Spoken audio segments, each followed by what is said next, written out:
నమస్కారం ప్రజలారా, మా జగనన్న తాడేపల్లి ప్యాలెస్ నుంచి ఒక పత్రికా ప్రకటన అయితే విడుదల చేయడం జరిగింది 26వ తేదీన.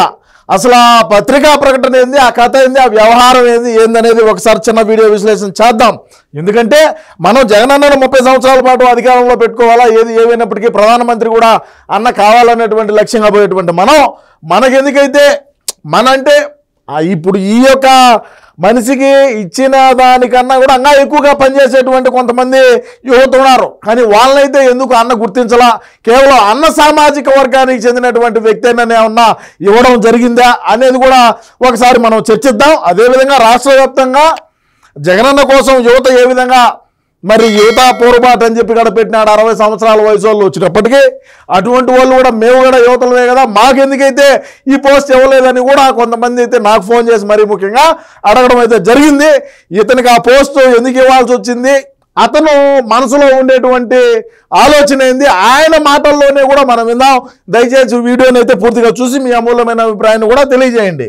తాడేపల్లి మార్చి 26, 2025 పత్రికా ప్రకటన. పార్టీ అధ్యక్షులు శ్రీ వైఎస్ జగన్మోహన్ రెడ్డి గారి ఆదేశాల మేరకు నంద్యాల జిల్లాకు చెందిన బైరెడ్డి సిద్ధార్థరెడ్డి గారిని పార్టీ రాష్ట్ర యువజన విభాగ వర్కింగ్ ప్రెసిడెంట్గా నియమించడం అయినది. పార్టీ కేంద్ర కార్యాలయం. ఓకే, అంటే ఇప్పుడు మన బైరెడ్డి సిద్ధార్థరెడ్డి గారు చేసినట్టు రాష్ట్రంలో ఉండేటువంటి వ్యక్తులు ఎవరు, యువత ఎవరు పనిచేయలేదా మనకు? అంటే కేవలం మన సామాజిక వర్గం అని చెప్పి మనం ఏమన్నా ఇవ్వడం ఏమన్నా జరిగిందా? అట్లయినా చెప్పండి, మన సామాజిక వర్గమే కదా, అందుకోసమే కదా మనం ఇచ్చినామని ఏమైనా సరే అటైనా కూడా చెప్పండి, ఇబ్బంది ఏమున్నది, అటగడగా ఇబ్బంది ఏమి లేదు. అదేవిధంగా చూసుకుంటే మనం ఇంకొకటి కూడా చూద్దాం, ఆయన మాటల్లోనే విందాం, ఆయనే ఏం మాట్లాడినాడు, ఏంది ఆ వ్యవహారం ఏంది అనేది కూడా మనం ఒకసారి అయితే వింటే మనకు తెలుస్తుంది. ఆయన మాటల్లోనే విందాం మనం. వైఎస్ఆర్సీపీ కార్యకర్తలకు కావచ్చు, నాయకులకు కావచ్చు, మీరు ఇచ్చే భరోసా ఏంటంటారు? వైసీపీ నాయకులకు కార్యకర్తలకు నేను గడిచిన 5 ఏళ్లలోనే ఏం భరోసా ఇవ్వలేకపోయినందుకు ఇప్పుడు నోరు మూసుకొని నా పని నేను చేసుకుంటాను. మరి ఇప్పుడు ఇటువంటి వ్యక్తికి నేను గత 5 సంవత్సరాల్లోనే ఏమీ చేయలేకపోయినాను అని చెప్పి ఆయన స్వయంగా ఆయన నోటితోనే ఆయనే చెప్తాడు.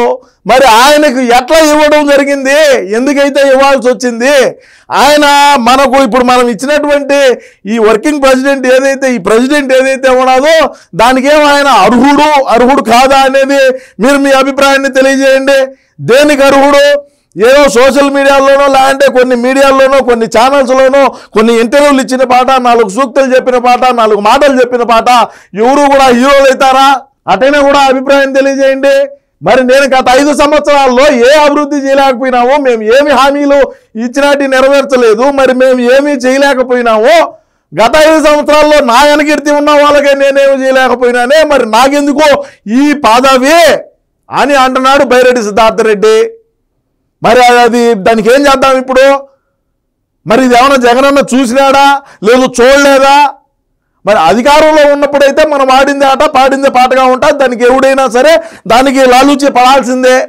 ప్రస్తుతం మనం ప్రతిపక్షంలో ఉన్నాము, ప్రతిపక్ష హోదా కూడా లేదు, 11 స్థానాలు ఉన్నాయి.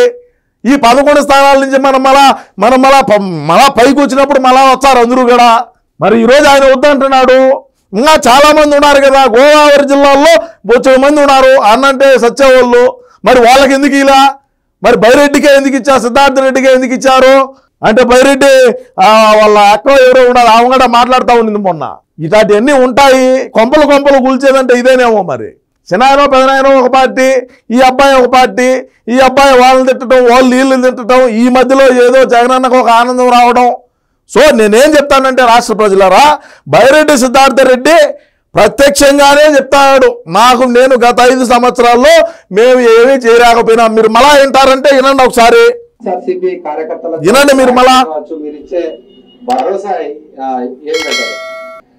వైసీపీ నాయకులకు కార్యకర్తలకు నేను గడిచిన 5 ఏళ్లలోనే ఏం భరోసా ఇవ్వలేకపోయినందుకు ఇప్పుడు నోరు మూసుకొని నా పని నేను చేసుకుంటాను. గతంలో నేను ఏమి ఇవ్వలేందుకే నేను నోరు మూసుకొని నా పని నేను చేసుకుంటా అంటాడు.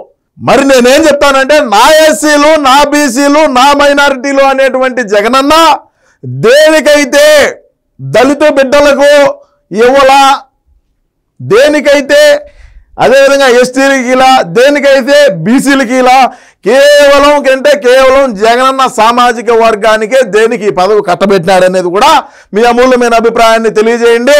సో రాబోయే రోజుల్లో ఇంకా చాలా మార్పులు, చాలా కథలు, కహానీలు జరగబోతా ఉన్నాయి. మనందరం కూడా ఖచ్చితంగా తప్పకుండా చూడాలని కూడా నేను ఈ సందర్భంగా తెలియజేసుకుంటూ, నేనైతే తప్పకుండా అన్నను ముఖ్యమంత్రిని చేసేదాకా నా పోరాటం అయితే ఆగదని మరొకసారి తెలియజేసుకుంటూ, నా ఈ పోరాటంలో మీ మద్దతు తప్పకుండా ఉండాలని మనస్ఫూర్తిగా కోరుకుంటూ నమస్కారం.